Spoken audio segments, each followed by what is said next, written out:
Good morning students. आज हम पढ़ेंगे पॉलिटिकल साइंस का पार्ट 2 का पार्ट 3 समकालीन विश्व में अमेरिकी वर्चस्व। तो सबसे पहले इस पार्ट के बारे में हम संक्षिप्त परिचय पढ़ेंगे कि ये पार्ट किस बारे में है।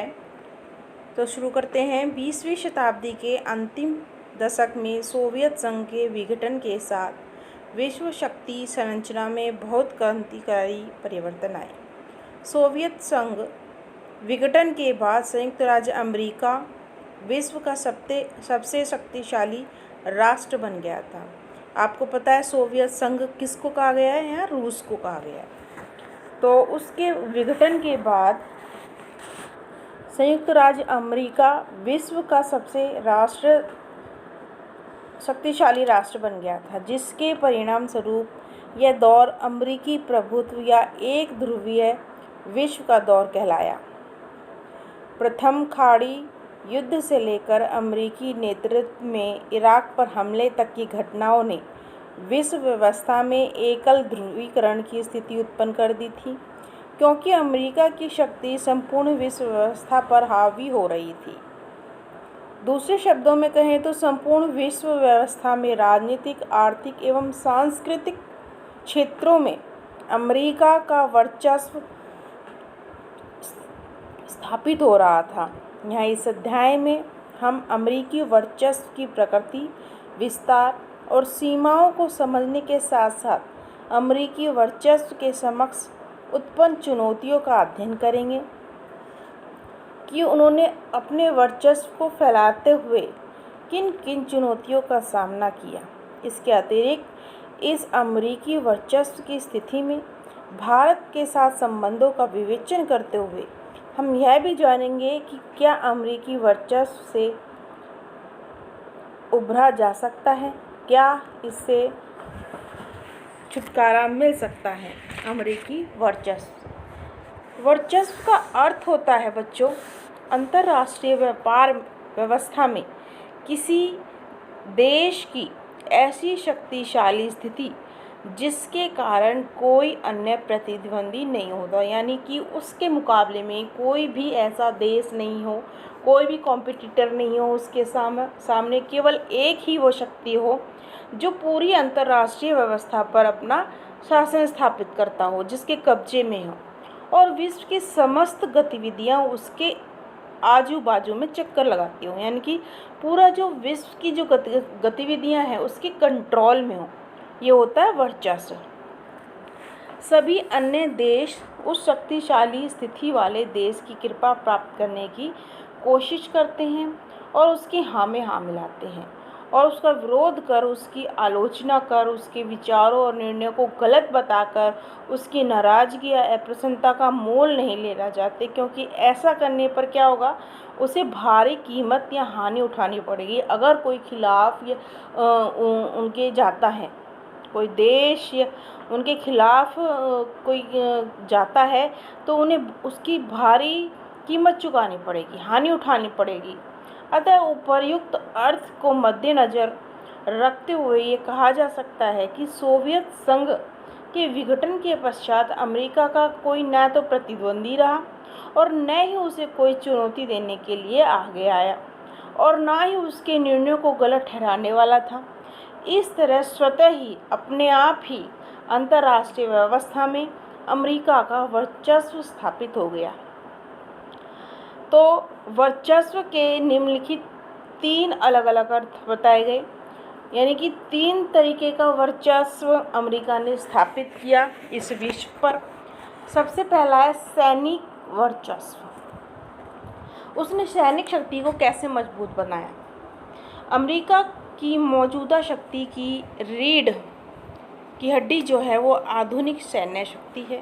आज अमेरिका के तकनीकी विकास के कारण शस्त्रों की संहारक क्षमता अपने आप में देशों की तुलना में बहुत अधिक है। वह विश्व के किसी भी देश को अपनी अपूर्व सुदृढ़ सैन्य क्षमता एवं ताकत के बल पर निशाना बना सकता है। जैसे 11 सितंबर 2001 को अमेरिका में हुए आतंकी हमले के बाद अमेरिका के अल-कायदा के ठिकानों पर आक्रमण करने के लिए पाकिस्तान में सैन्य हवाई अड्डों का प्रयोग अमेरिकी वर्चस्व का ही उदाहरण है, जो आज तक भी अमेरिका के नियंत्रण में ही है। तो इस तरह अमेरिका ने अपने सैनिक वर्चस्व को बढ़ाया और अपनी सैन्य शक्ति का भी प्रमाण दिया। दूसरा पॉइंट है आपका आर्थिक वर्चस्व। वर्चस्व का आर्थिक पक्ष भी सैनिक पक्ष की तरह महत्वपूर्ण है। यद्यपि किसी देश का सैन्य पक्ष का विकसित एवं उन्नत रूप से भी उस देश के सुदृढ़ आर्थिक ढांचे पर ही निर्भर करता है। अतः वर्चस्व हेतु आर्थिक वर्चस्व एवं क्षमता भी आवश्यक है। आर्थिक वर्चस्व का संबंध वैश्विक अर्थव्यवस्था की एक खास समझ से है।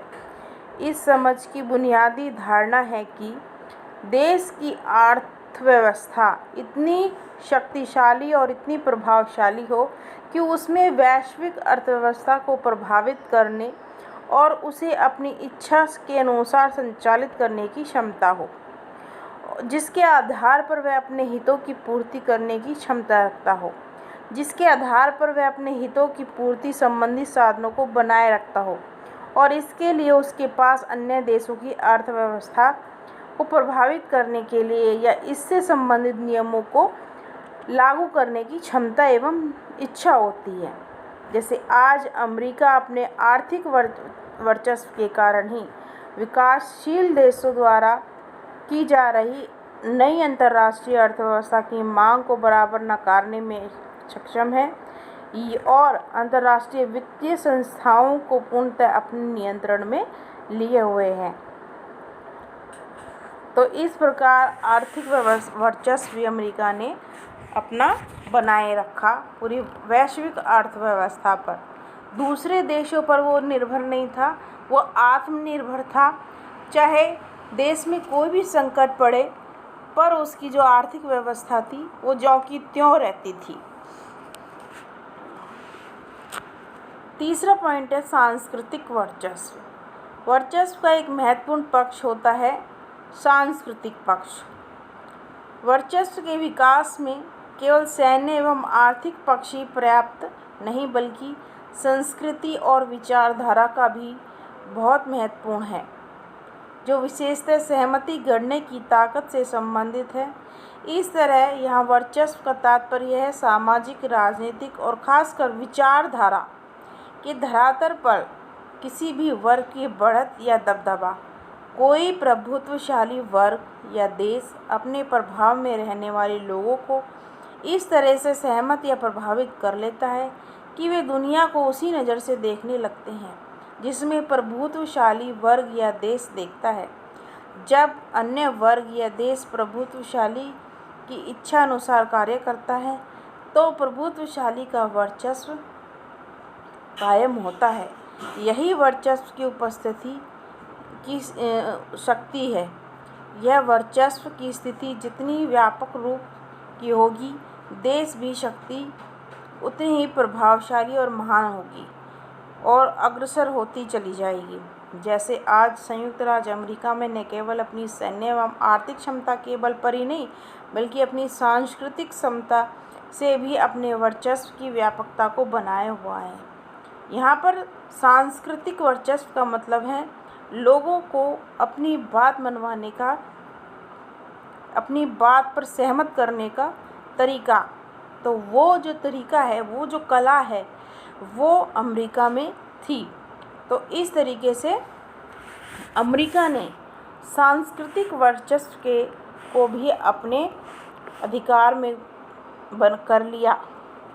जैसे भारतीय समाज में विचार और कार्यशैली की दृष्टि से बढ़ता खुलापन अमेरिकी संस्कृति के प्रभाव में देखा जा सकता है। यानी कि भारतीय समाज में अब क्या हो रहा है, अमेरिकी संस्कृति को अपनाया जाता है क्योंकि वहाँ के जो विचारधारा हैं वो खुली है। तो धीरे धीरे भारत में भी वो चीज़ आ रही है, उस संस्कृति को अपनाया जा रहा है।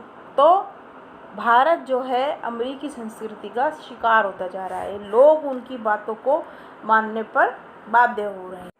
परंतु अमेरिकी वर्चस्व की राह में बहुत से व्यवधान भी आए। जब वो एक ध्रुवीय शक्ति के रूप में उभरा तो अमेरिका के सामने बहुत से संकट थे। अमेरिका की संस्थागत बनावट, उसका एक महत्वपूर्ण व्यवधान था। जनमत, लोगों का जनमत एकत्रित करना, नाटो प्रक्रिया, ये सब जो है उसके विकास वर्चस्व में बाधक बने।